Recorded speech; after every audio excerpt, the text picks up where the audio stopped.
Pentagon, pentagram, pentacle, pentacular, pentagog. I just made that word up, pentagog. Then you can say, please, sir, I want some more. You know, geology wasn't so good, so sorry you can't become a doctor. Look, nobody's perfect, all right? Well, that compliment failed. Hey, podcast Gideons, it's Cathy Cat.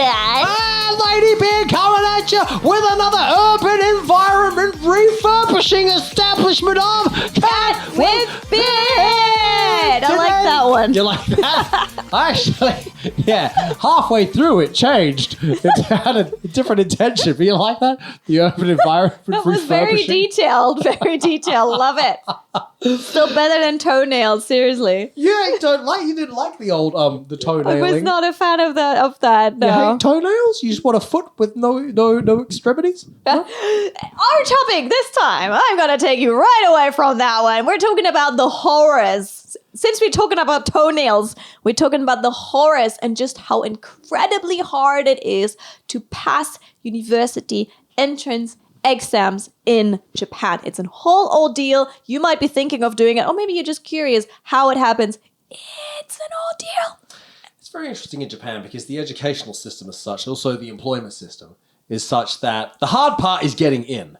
So if you get into the high school or the university or the company, then it's hard for them to get rid of you. So once you're in, you can do a terrible job and it's hard to fail. But it's the getting in is the hard part. So that's where everyone puts their effort into. And that's why getting into the university that you want is the hardest thing. They've covered it before in anime, for example. I think it was Love Hina, where they want to get into Tokyo University, which is one of the most prestigious public universities in all of Japan. Tokyo and Kyoto University are right up there, and they're not private, which means the fee is like manageable for the parents as well. So those kind of universities are known for incredibly strict entrance exams requirement, passing that test. Some people will actually have to do extra years called yunen, where you kind of just, you tried the test, you fail, next chance next year, and you have to do it again next year. And then you do it again next year, as long for a couple of years until either you pass or your parents tell you we cannot afford that. It is interesting as well because just in general, when you're in conversation with people in Japan, if you ask them which high school or particularly which university they went to, if the answer they give is an impressive university, everyone's like, "Oh!"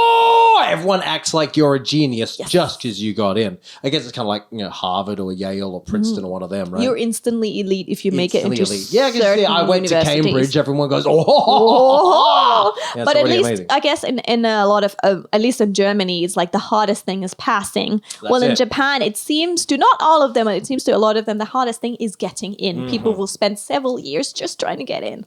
That is correct. So in Germany, the way for us to enter university is we have a grade that we have at the end of school, which is at the end of school. Sorry, a grade. So we have a grade. We finish high school and we have a grade in math and science and such. That grade then you take to the universities to apply. Good thing about that is you don't have to do the grind of constantly doing an entrance exam. Bad thing about that is, what if you had a bad year? What if you have a bad grade? You can't change that grade.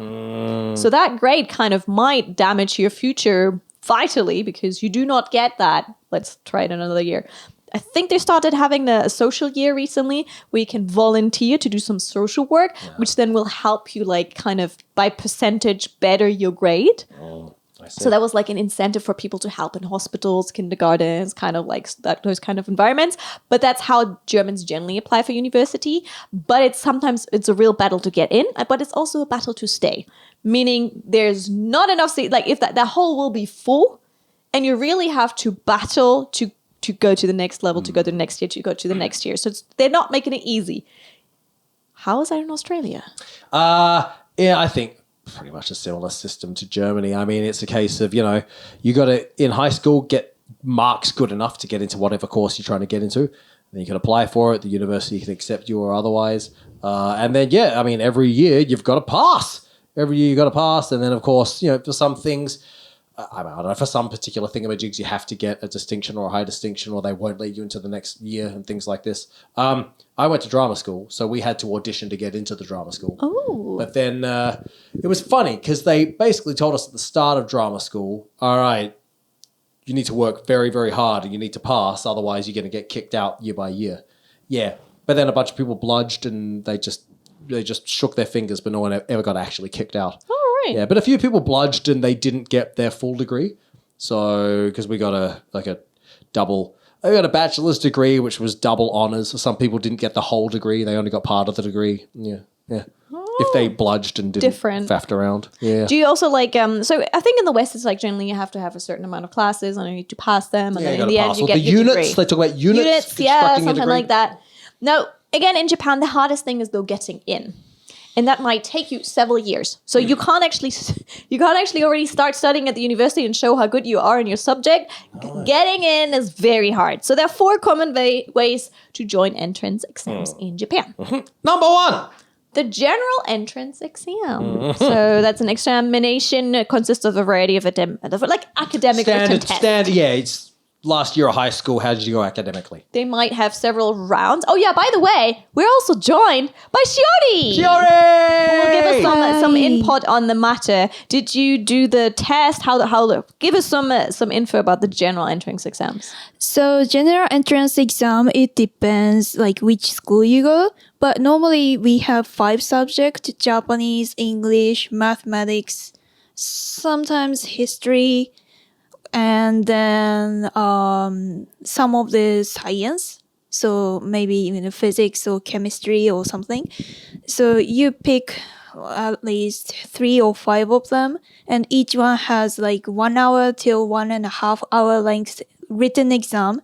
So you have to do that, and then the person who got highest score will pass the entrance exam. All right. So there's one thing I heard with that as well as sometimes what you have to learn to enter your certain course at university might not even be related to what you're studying later. I have a real example there. One of my friends was trying to become a doctor. And for one of the entrance exam, he needed to learn geography. Now, I'm not discrediting geography. It's great that, we should all know geography a little bit better, me included. But if you want to be a doctor and a good doctor, I'd like it to be biology at least. Not geography. I'm gonna pick which hill I'm gonna die on. It's like, hey, you made all the great. You have great in biology and English, but geology wasn't so good. So sorry, you can't become a doctor. It's pretty remarkable, doesn't it? Crazy. Not so great with the topographical maps, and that's gonna stop you doing surgery. I think some of schools have some kind of regulations. So you have like 5 categories, right? Each category have like 5 small categories. So in the science, we have, biology and physics and geography and all the other stuffs. So if you go to, so we have the system called Bunke and Rike. Bunke is literature and social studies. The humanics. Yeah, humanics. And then Rike is like mathematics and science. If you choose, I think if you apply for a doctor's university, you have to be Rike, which means you must take all the categories out of science and mathematics. All the categories? Not all of them. Like some, good university, they must do something from the literature and history as well. But most of the private universities, they say you must take 5 tests from all the science categories. So that's why some students have to learn some categories that are not related to your preference. It's not at all about your individual strengths, is it? It's just you have to know all these unrelated things, and there's no choice. Which, I mean, going to the humanities, I would like my doctor to also speak some English. Yeah, good point. That's a great point. Especially now with the influx of tourists. A bit of sensibility. A little bit of sensibility. Maybe have a little bit of emotions in there. Again, why geography? But you explained it really well. Thank you, Shiori. Well, number 2, recommendations-based admissions. Do I understand that right? That you have to get someone at your school, ideally your principal, to just recommend you? Yes. Yeah, that's the old networking, the old boys club, isn't it? Networking. You got the network sorted out. The principal likes you. He'll give you a little bit of the old, get on in there. You should take old Stephen, get him on in there. Go and get him on in there. Recommendation. Anything else we need to know about that? So recommendation-based admissions it is a plus both from university standpoint and the high school standpoint. This always happens in university entrance exams because some of the universities are private universities. That means they must have some number of students so that they can be like maintain their business. So each school has a number of slots that they can apply for each university. So from university's perspective, it's kind of insurance. Like they will definitely have like 10 students from this high school and 10 students from this high school. So in total, if no one wants to, from elsewhere wants to apply for that university, you still have 10 people, like 10 times 10 people from each high schools. That sounds like less popular universities would use that. System. Yeah, exactly. So all right, okay. The old guaranteed students system. We come from dog eats dog to, I need 10 students every year. Exactly. Who's keen? And also from the high school's perspective, like some students are not good enough, are not getting a good score enough to enter the university if you take a normal like general entrance exam, like academic test. But they, for whatever reason, they want the students to pass the entrance exam. So for this system is made for those students. I see. Very different. We have another one. Round number 3, admissions office exam. So that's like an essay that students have to write? Yeah, you get in based upon your character as opposed to your academic results, yeah? Yeah, so like each university have their own slogans, so I'm gonna say. So like some university wants people who is really, I would say, polite personality or like good at doing teamwork. Or the other university, they want more ambitious students or, Independent? Independent students. So like this admissions office exam is like basically the university like assesses your personality and character and judge if that person is like a good match for their university's slogan or character. Tell you what, if I made a university, I had a slogan, it would be, look, nobody's perfect. That'd be my university slogan. I think I should remember the one from my university in Chester, but I think it's something about like live to serve, something like that. Oh, so that's nice. That kind of thing. Yeah. Number 4, practical. Mine implied that we brought in kids who were stupid, but were trying real hard. Look, nobody's perfect, all right? Just doing what we can. Everyone's welcome at Ladybeard University. That's right. At Ladybeard U. Ladybeard University, we tried our best. Number 4. Practical tests, which I guess is something that, for example, you could shine in for sports. That's exactly what I had to do to get into drama school. That's right. Sports, art, drama. Yep. So if you got to get into a practical school, you got to do like an audition or a practical test. Makes sense. Going to go into the NFL, got to do a tryout. Same if you go into the sports uni or the art uni or the music uni or the drama uni. So you're still with that one required to kind of go to private tutoring to actually be good by the time you take that. Oh, really? Yes. In addition to regular classes, you're supposed to still, buff yourself up to make that good. A good practical test. You want to put your best foot forward, don't you? Yeah. Now, what's one way for you to study? Do you study with actually existing tests? Like tests? Oh, yeah, that was a thing. Yeah. That's something one can do. It's an excellent idea. Just some practice. And in Japan, there's actually a name for this. There are certain books that get released with like, from the last 3 to 10 years of that university, their entrance exam tests. That they're actually allowed to publish that, and they're called the Red Books. Ah, the Red Books. Excellent. The Red Books. They're issued by Kyogakusha. Okay. And literally, it's all branded the same. They're red books, and then it probably says the name of it says the name of the university right on top, and then okay, these are the kind of exams that they did before, so you can maybe gauge a little bit what kind of stuff they might be asking you. Yeah, we have a photograph here of just shelves and shelves of red books from various years. And like high school cram students can like sometimes borrow them because students, they don't have much money. So. You can go and do the old what the test looked like in 2004. See if you could get in 2004. Do anything you would like to add to that? Yeah, so normally in high schools, they have a small library only like dedicated to like this red books. Just the red only. books. Yes. Ha! Get them. That would Check be out from your favorite university. Yeah, you would not wanna have any problems with your color receptors going into that library, would you? Or maybe you would, because there's only one color to choose from. So if you're colorblind, no problem. That was a weird segue. Keep going, Shiori. That's a really random segue. So like in my high school, like I was applying for like minor general university. So they didn't have a lesson or a special course particularly for my university. So what I did is I borrowed this red book from the small library and I studied by myself for the university. So the really popular theory is if you want to pass the university exam, of course, like general study is required, but also like studying your university's past exam is most effective. I see. So, yeah. Makes sense, makes sense. Yeah.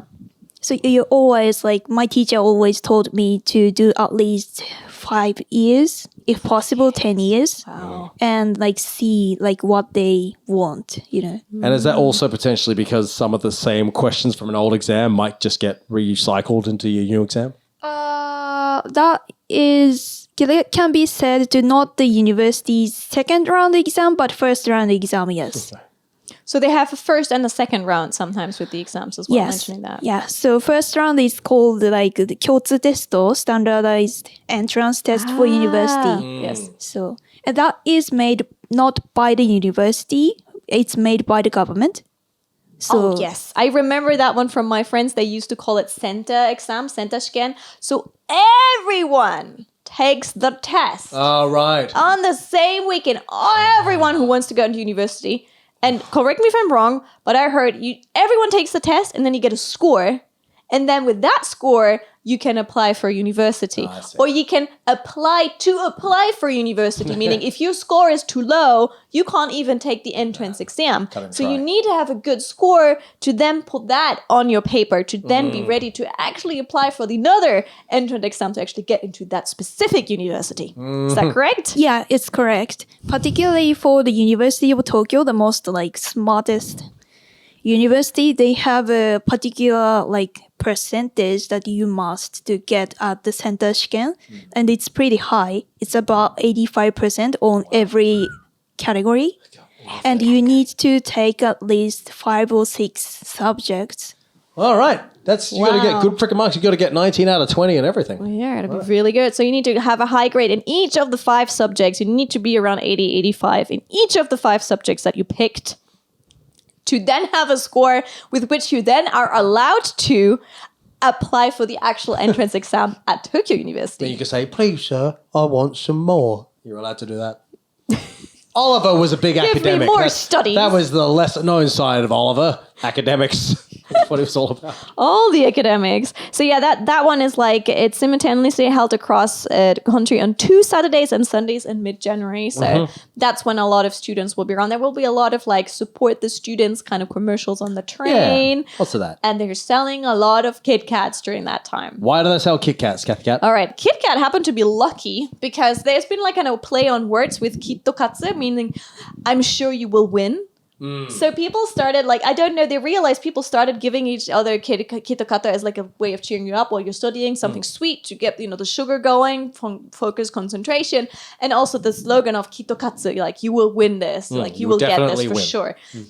So that's why Kit Kat started to actually broadening towards, they're like, oh yeah, let's do that. And then sometimes you can like write messages on the back of it. Oh, is to, that like, what that encourage the is? students. Yeah. That's what that is. I Because see. sometimes also when you go through when it's literally the season, there will also be very encouraging messages printed on the front of it. Oh, like, that's nice. Kitto daijoubu, like, I'm sure it will be fine. Or like, Kitto umaku iku yo, I'm sure things were gonna go well. So that's how they became actually a popular item to gift to the students who were trying to pass their entrance exam. It'd be Damn. funny if they came up with a series when the messages were less, less, it'll be fine. They're more like, you better get back to studying. I see you sitting there eating chocolate, wasting valuable seconds. Get your head down. I'm not sure if that would sell, but I think there was like something of like, if you do your best, then I'm sure you will succeed. Like lots of encouraging little messages, and then you can write their name on the back or something like that. Don't forget, if you lose, you're out of the family. Mentioning family, actually, one of my friends, when he was studying for the entrance exam, one of my high school friends, the mother would like write these encouraging messages on like, what do you call it? Small lemons? Lemons, okay. Mikan? Persimmons? Mandarins. They would like write it on mandarins. Like they would be like, do your best. Like while they're actually having fruit. So it's maybe a little bit the healthy option in case you don't want to buy into the Kit Kat brand. You will surely win was the thing. Also, Pentagonal products. Thank you. Yep. Pentagonal products are so popular because it's a play on word. Gokaku means to pass, and gokaku means pentagon. So gokaku with a U is pass university exams, and gokaku, oh my god. You're right. It's very similar. It sounds very similar. One has a unit, one the other one doesn't. Same with kito kato. Again, it's like it sounds positive. Mentioning that, I got told that too. So since there's encouraging messages, support messages, those kids are studying through the night trying to learn geography, even though they're never going to use it ever again. You're not allowed to say certain things. You're not allowed to say ochiru, like to slip or to fall. Oh, right, really? Because that means you're going to fail your exam. So you're not even allowed to say that. Two kids who are really studying really hard right now to not get that into their heads. So there's certain words you're not supposed to say. Well, you wouldn't want to live on top of a hill then, would you? Because that word would just be part of your daily vocab. And getting back to geography, you'd think you'd be good at geography living on top of a hill. There's another word that you must not say in front of the students, which is suberu, to slip. But it is really hard to avoid because this entrance exam season is always winter. No! You're kidding. Worst. I brutally injured myself in my first year in Japan by slipping on ice. See, you fall and slip. That's it. All the students are going to hate you for saying that. That's so funny. It's like saying Macbeth in the theater. Yeah. Just get out. Get out. That's so funny. So yes, everyone gives each other pentagon-shaped trinkets and whatnot. Trinkets of good luck. Yes. So in general, you do the Senta test, or it's called whatever. What's it called now? KATU test. Changed its name now recently. At all universities at the same time, that test is going to run. Then you get a score. With that score, you then are allowed to join the tests of your favorite university. And maybe you also need to submit some paperwork from your school as well on top of that for being a great person. And then hopefully you make it and you pass. But it's a very tough time for the students here. Oh, mate. Yeah, tell you what, they take the studying extremely seriously here. I know everyone does, but here, really, it's like your entire future and generations of your family to follow depend on this day. So don't mess it up. There is a big stereotype and a cliche image of especially Japanese or other Asian kids studying really hard and working really hard. And in some facts, for some people it doesn't apply, but for some people it definitely does apply. There's I knew that even before I came to Japan, you first need to get them into the right elementary school so they can get into the right middle school, so they can get into the right high school that will teach them all the skills they need to know to then be so clever and prepared for those tests so they can pass the test and then make it into the university. So it's you kind of over years kind of try to get students to study really hard and then get there. Beyond all that, you're taking them to extracurricular piano lessons and after school tutoring and all kinds of tiger mum favorites. When I was doing an exchange to Japan for the very first time, that was the first time I came here, I was very impressed because this one student, he was not just applying to go to the university and going to cram schools every night. He was also doing the violin as extra classes and then also had extracurricular activities, which were like climbing Mount Fuji in summer and teaching people how to get out. There were so many things that we're doing, but to be honest, it sounds tough. But at the same time, that's actually one of the reasons why I was very inspired to do more with my life. Oh, really? Oh yeah, at that point, I was like at the end of my high school, I was like, well, what am I going to do with my life? I don't want to go to university. I don't want to get a vocational school. What am I going to do with my life? I don't know. I had like no perspective at that point. Wow. And then I saw just how much they were squeezing out of every day, how hard they were working. I was inspired. I'm like, all right, I'm going to get myself into gear. I started exercising. I started studying Japanese. I started making myself better because it inspired me to make more with my life. I know this is a grind and it's very, very tough. But if you see people who do that, it does inspire you. You kind of want to cheer them on. In my, 100%. In my high school, when we were in our final year of school, people would say, oh, I don't want to go do extracurricular whatever because I don't have time. And the teachers would always say, it's not you don't have time. You just need to be well organized. Organized was their favorite word. They'd always tell you how you had to be well organized. You had time if you were well organized. Yeah, if you think about it, at high school, you had a lot more time. You didn't have to do your taxes. You didn't have to look after babies. You didn't have Just to always food in the fridge. license problems, housing. Someone else deals with you your had a lot laundry. of time during high school, unless you're mate. doing a lot of jobs then, obviously. But No, that's different. generally, high school gimmick. students have a lot more time than we think. High Anything school you would like students to? in Japan, are they busting their asses or are they busy on different things? I heard there. That's what I'm talking about. Like that student, at least that I knew, was doing so many things. There just was so many no free extracurriculars. afternoon for them. I see. There was no free afternoon. They were doing something every evening because it was the year before entering university. It's fascinating. So since we are at entrance exams, did you have to do an entrance exam for your acting school? Yep. We had to do an audition to get into acting school. So we finished high school and that was done. And pretty much, you finish high school, finish your exams, you go party for a little bit. But then all my mates kept on partying for like the next year. But pretty quickly I had to go and start working my audition to get into drama school. And it was, I'd sort of been working on it throughout the year a bit because you had your performance exam for high school drama anyway. So, it took something you did there and you kind of repurpose it for your audition because you already rehearsed it up. So there's that. But yeah, you got on with preparing for the audition pretty quickly. So you can choose what you're going to present to them? You just said, I'm going to do Macbeth. Yeah. Well, they'll give you parameters. They'll say you need to do like a classical monologue and a contemporary monologue. Okay. And then, you turn up at the first audition, there's like 100 kids or something, and you all do some dancing and some singing, and the ones who really can't handle it in the first round get cut.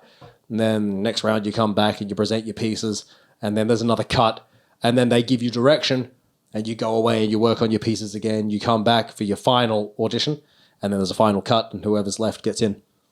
Oh, congratulations. You got in. Thank you. I didn't expect to get in first time round. I was like, I'll just do this audition for the sake of experience, and then I'll enjoy, being out of high school for a year, woohoo, or do whatever. And then next year, I'll work really hard on my audition. I'll audition for all the acting schools around the country, and I'll, get into one of them. But you got in. I got in first try. So First try. well, all right, fine. Like, go to acting school then. Yeah. Congratulations. Thanks. What drew you to become a master of science fiction? Well, for me, it was actually the hardest point was going from like making it into going to the UK because I started, my first year was in Germany at a university, and the teacher was very straightforward. She said, we are only going to send 2 people to the UK. And I don't want any mess ups. I only want my 2 best students to go. Oh, wow. A lot of the other students were like thinking like the only in the UK it was only 2 slots. In America it was more slots because obviously it's a bit further away though, but the university was very strict. So only 2 people could go. So what she said, I want you to be my best students. So she wanted to like, it wasn't just written on paper, so I really had to participate in class, really show that you really are really good and that you really want to go. And then you also like try to like explain it to them why you definitely want to go there, why can't it be the USA and such.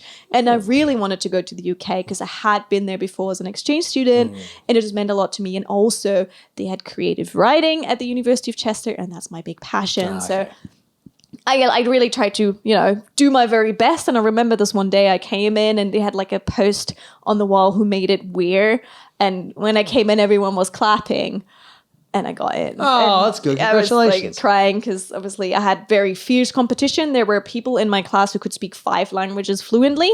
So for me to get that chance to go to the UK and it changed my life because then once I got there, I was like, can't lose to the other British students. It's their native language. So I was just reading and studying and doing my best. And in the end, got 2 first-class degrees. So I got to tell you, you're very impressive, Cathy Cat. You have really worked very, very hard and excelled in your chosen pursuits. And I think that's very, very impressive. I think that's all the working hard kind of thing, right? I think, and again, that brings me back to having been an exchange student and seeing how hard students in Japan are working and me going, wow, they're doing so much with their life. I want to do that too.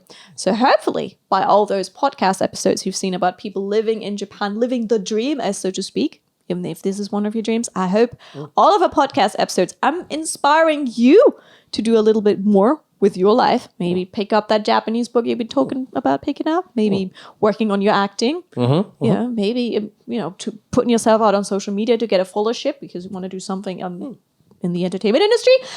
There's tons and tons of content on our podcast of inspiring people here in Japan. So be sure to look back on some of the episodes, and there's going to still be more. We have some more exciting people coming up soon. So thank you so much for listening in on this episode. Let us know in the comments if you ever had to do some sort of exam to make it into a university and such. And thank you to today's very special guest, Shiori. Yay! Thank you, Shiori! Yay! Arigatou gozaimasu. And we'll see you hard-working, ambitious cretins next time on Cat with Beard. Study hard. Do your best. Kito kato.